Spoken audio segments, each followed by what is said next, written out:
Hi, my name is Regina Graham, and I'm a 1991 McDonald's Black History Maker of Tomorrow winner. It is exciting for me to be in the company of these African Americans who are here to tell you about African Americans past and present who have helped to shape and mold this country. We've made this tape real exciting to listen to, as well as educational, and all of us hope that you enjoy listening to it over and over again.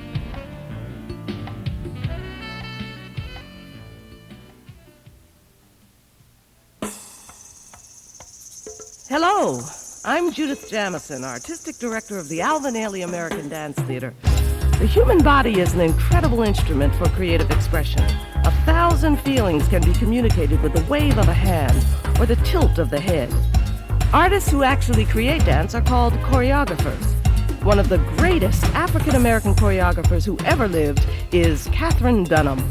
Born in 1910 in Chicago, Illinois, it was while attending the University of Chicago that she developed an interest in anthropology, the science that studies human beings, especially their physical characteristics, environment, and cultures. She received a scholarship to study anthropology in Haiti, where she received her PhD. Katherine Dunham realized that she could teach people about Black history and culture through dance, and so she brought these dance movements back to the United States. And what movements they were. Because of Katherine Dunham, these modern dance movements were introduced, accepted, and adapted to dance in this country. Known as the pioneer of dance, Katherine Dunham was the first Black choreographer to work at the Metropolitan Opera in New York City. Today, Miss Dunham, 80 years old, resides in East St. Louis, still teaching through the Katherine Dunham Dance Company, which has toured and performed in nearly 60 countries. East St. Louis is also home to the Katherine Dunham Museum. She still travels extensively, sharing her love of dance with the world. Katherine Dunham is a great creative force whose energy and vision teaches us all more about ourselves by showing us our beauty through dance.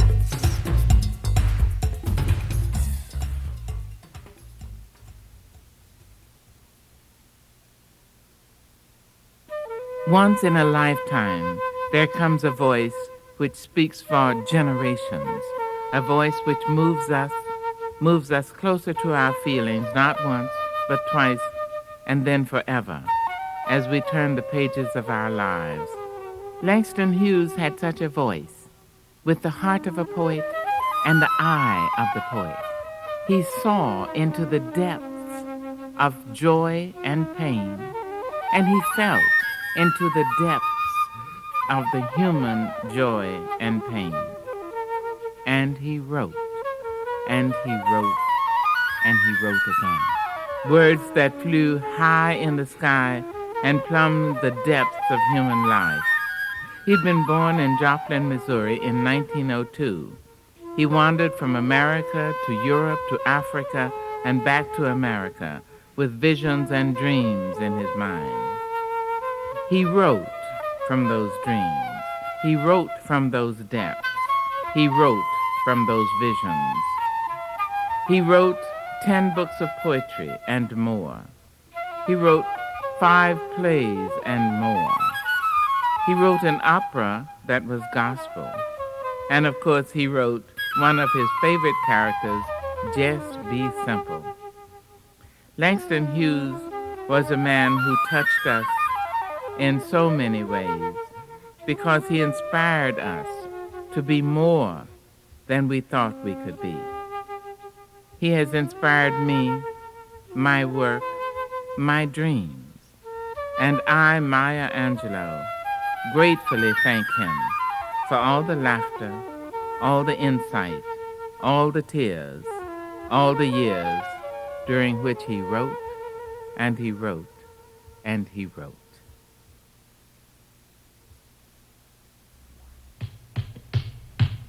Hi, this is Earl of Pearl Monroe, an African-American and a Basketball Hall of Famer. The reason that means something today has a lot to do with the life of one very special man, Jack Roosevelt Robinson, better known to the world as Jackie Robinson. He was the first African-American man to play Major League Baseball. Jackie Robinson carried all of us on his shoulders, but he definitely proved he could handle it. Born in Georgia, he attended UCLA, where he blew everyone away playing football, basketball, baseball, and track and field. After he did a stint in the Army, Jackie played professional baseball with the Kansas City Monarchs of the Negro American League. In 1945, history was made when Branch Rickey, the chief of the Brooklyn Dodgers, signed Jackie Robinson to his organization. After getting groomed in the minor leagues, he joined the Dodgers as a second baseman in 1947, was named Rookie of the Year, and never looked back. When he retired, his career batting average was .311. He had helped his team win 6 pennants and had one World Championship season under his belt. He was the most valuable player in the National League in 1949, where he led the league in stolen bases. His sterling example of superior physical ability and mental discipline set the tone for every athlete of African American descent who followed in his footsteps. After retiring, Jackie Robinson paved new ground by becoming a successful businessman and community leader, which shows that there is life after the stadium cheers are over.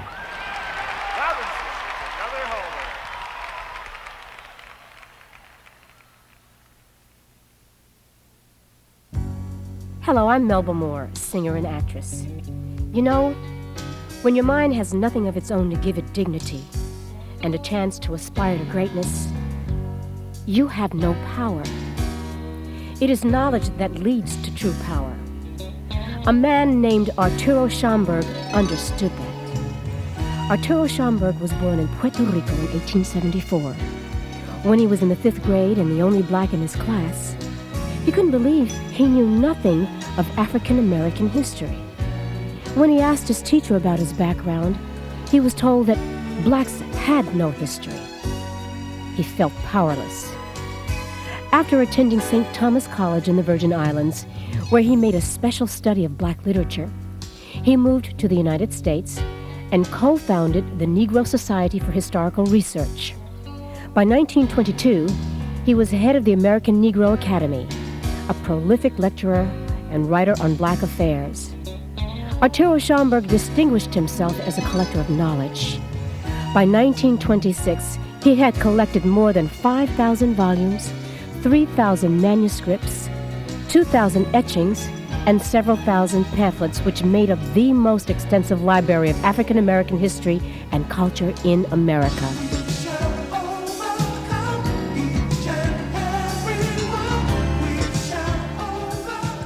The collection was purchased by the Carnegie Corporation and donated to the New York Public Library on 135th Street.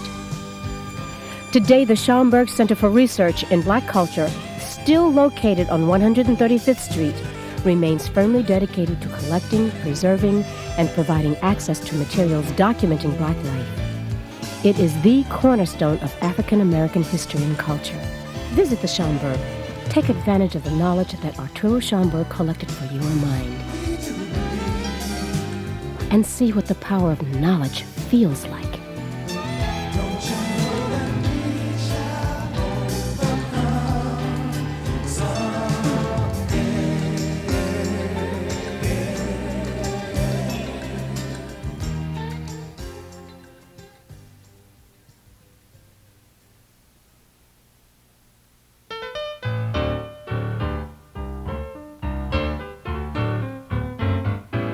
She sang the blues like nobody's business, mellow and smooth from her head to her shoes. She was a bad motor scooter, call her Empress of the Blues. Bessie Smith was her name. Bessie Smith, the Empress of the Blues. Born in Chattanooga, on the road round about 18, with Ma Rainey and Fats Waller, this sister sang so mean. She made magic in the 20s, from vaudeville to the blues. Styles that she created, many singers still use. Bessie Smith, the Empress of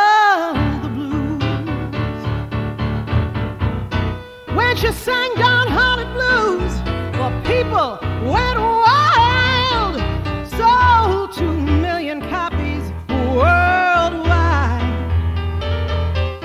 On the radio, in the studio, in a film called St. Louis Blues. Bessie died at age 43, hadn't even reached her peak. But the world still remembers Bessie Smith, the empress of the blues. Now I'm Patty Austin, I sing pop and jazz and soul. But when it's all told, Bessie Smith was the empress of the blues. She was the empress of the blues.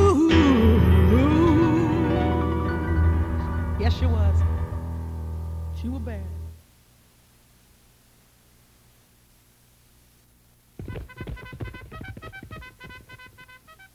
Gather around, sit down and do the knowledge. D-Nice to 808 is paying homage to others. Brothers who fought for what's right and won the West for a better life. But it's probably a story that you've never heard, cause in your school text you'll never learn about the Buffalo soldiers that fought so well. But D-Nice is here to kick the tail. The 9th and 10th Cavalry Regiment, their crest was the buffalo.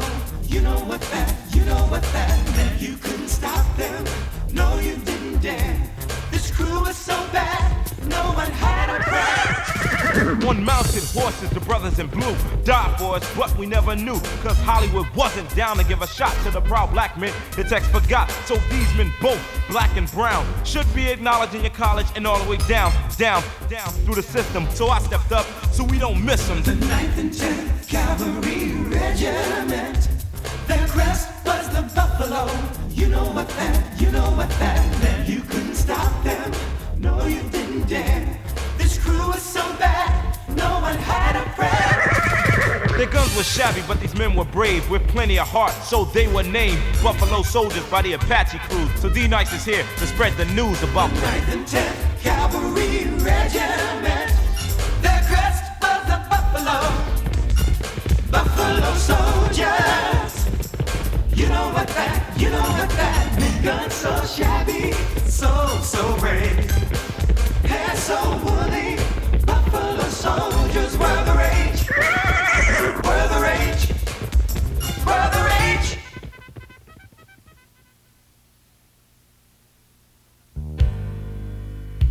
Hi, this is Percy Sutton, chairman of the Apollo Theater Investor Group. One of the highlights of my life has been the years that I served in the Army Air Corps as a member of the Tuskegee Airmen during World War II.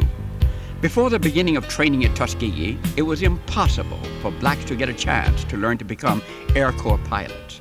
But through the Pittsburgh Courier and the Afro-American newspapers and other pressures from friendly forces, by 1941, the United States War Department had been pressured into creating a flying officers candidate school at Tuskegee Institute, Tuskegee, Alabama. In addition, administrative and technical officers and enlisted men were trained and brought to Tuskegee in support of the Tuskegee pilots. That's how the Tuskegee Airmen got started. To become pilots, technicians, administrators, and support personnel, the Tuskegee Airmen had to fight a lonely battle to overcome prejudice, segregation, and discrimination. And we became known as the Lonely Eagles. And we became symbols to other African Americans attempting to succeed. Leaving Tuskegee and going into combat in Africa and in Italy in 1944, the 99th Fighter Squadron and the 332nd Fighter Group and supporting forces found that at first other Air Corps units did not want us around.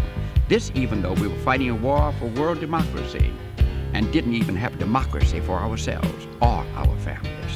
Led by Colonel Benjamin Davis, a West Point Military Academy graduate and son of the Army's only black general then, the Tuskegee Airmen scored victory after victory during World War II.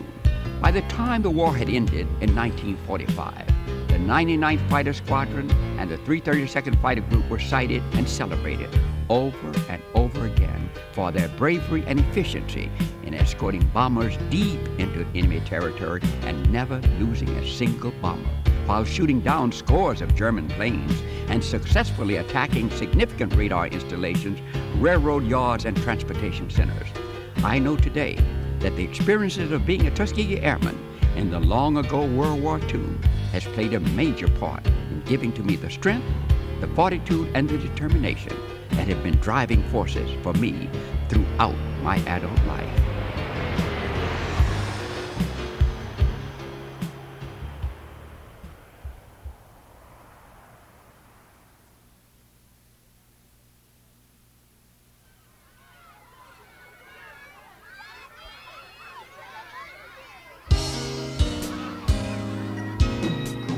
Kids don't need much, a kiss, a touch, a helping hand along life's way.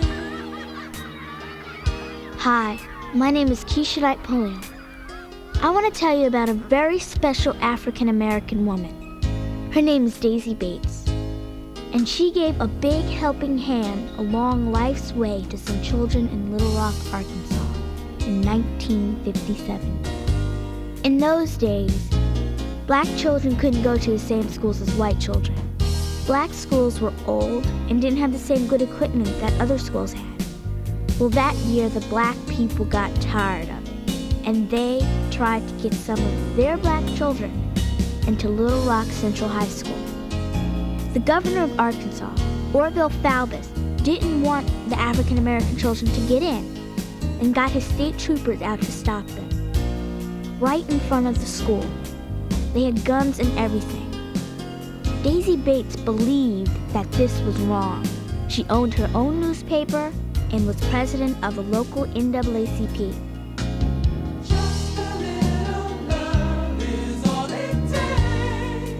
So she used her influence to organize a protest group against the governor's troops. Because of Daisy Bates' protests, President Dwight D. Eisenhower sent federal troops to stop the state troopers from blocking the way. During the protest, Daisy Bates stood firm with the children trying to enter the school and was arrested along with 9 of them. But in the end, her courage won out, and the Black and white children were able to go to school together. 34 years later, Daisy Bates still lives and loves children in Little Rock, Arkansas. She is the kind of strong Black woman that I want to grow up to be. A woman who isn't afraid to speak out and stand up against things in this world that are wrong.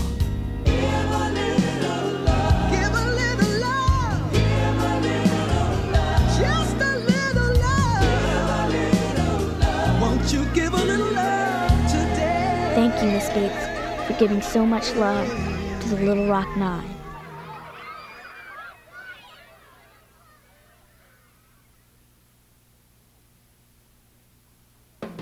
Hey, that's David Dinkins, Mayor of the City of New York.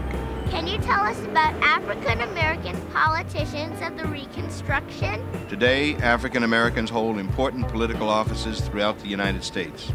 But their success follows in the footsteps of a handful of courageous African American men and women who lived more than 100 years ago during the period of American history known as Reconstruction. What happened? After the Civil War, African American spokespersons such as Frederick Douglass and Robert Purvis voiced the first calls for African American political power. Their call was soon echoed in the African American press, in the public meetings of African American communities, North and South, and in petitions to all levels of government. Wow! Finally, with the Reconstruction Act of March 2, 1867, African American citizens who were formerly slaves were allowed to enter the political arena as full participants. Their new power was strengthened with the passing of the 14th and 15th Amendments to the Constitution of the United States, the highest law in our land. Soon there were 2 African Americans in the United States Senate, Hiram R. Revels and Blanche K. Bruce, both from Mississippi. Joseph H. Rainey of South Carolina was elected to the House of Representatives and went on to serve 5 terms, as did Robert Smalls, also of South Carolina. They were joined in Congress by John R. Lynch of Mississippi, J.T. Walls from Florida, and 16 other African American members of Congress who each served at least 1 term. Boy, they were really doing it back then. And today there are 313 mayors, 1 governor, with a total of 7,370 elected African American officials in the United States government. The accomplishments of these distinguished African Americans have inspired us all to keep fighting to achieve our place in the sun. Yeah, Mayor Dinkins. We are really hyped. Thanks a lot. Bye.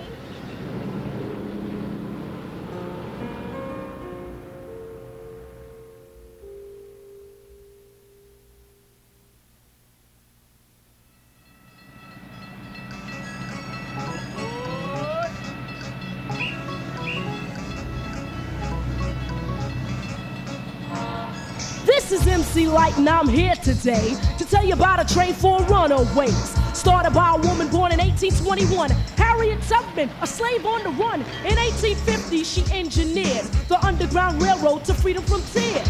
Black Moses, she was grand, led 300 slaves to a promised land. Up north where freedom bloomed, 19 times she went back to claim a few. $40,000 said they wanted a debt. She cheated death. Enough said. By train in disguise in a box-shipped express. Slaves went to Canada, not the U.S. Special routes with hiding space. Slaves helping slaves to move in haste. Delaware, Ohio, Philadelphia, PA. New England, Richmond, VA. By land, by sea, disguised as their masters. Miss Tubman helped them move faster. Harriet Tubman couldn't read or write, but her love for freedom made her mind shine bright. Got slaves to freedom under any condition. She was a black woman on a mission.